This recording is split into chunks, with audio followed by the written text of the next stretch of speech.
আজকে 22 তারিখ সকাল থেকেই আমরা হালাল সময় পাই। এতদিন আমার নিষিদ্ধ সময় ছিলাম। আমরা শুরুটা করেছি নাতেফেটে ইউনিয়নের ভোগই থেকে, এখন কান্দি। বিজয় মিছিল শুরু হবে ভোগই থেকে, কান্দি থেকে।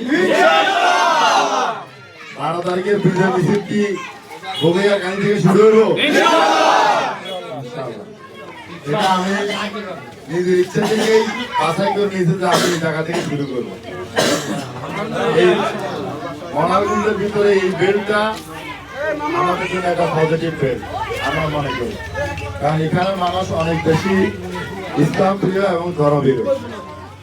এবং আমরা যখন কঠিন সময়ও বাইরে ছেলেদের কথা না বলে, আমরা যখন কঠিন সময়ও প্রোগ্রাম করতে পারতাম না, তখন আমাদের জন্য যে মাঠটা মুক্ত ছিল সেটা হলো এই জমি, এই ভোগই কান্দির জমি।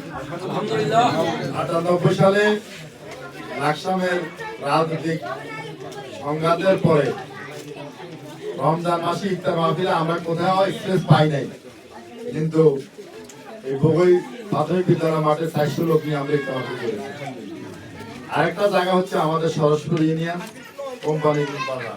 কোম্পানি বাজার, ওগুলো আমাদের জন্য একটা নিরাপদ হবে। আমি আলহামদুলিল্লাহ আগামী 12 তারিখের চ্যালেঞ্জ আমরা জাতীয়ভাবে চিন্তা না করি, আমরা আসন ভিত্তিক চিন্তা না করে আমরা শুধু প্রত্যেকের নিজ নিজ কেন্দ্র ভিত্তিক চিন্তা করি।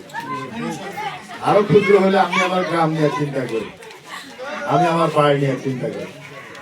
আমরা যদি এভাবে চিন্তা করি যে আমার টোটাল বাড়িতে 50 ভোট, যদি আমি এখানে 30 ভোট পাই তাহলে আমার প্রার্থী পাস।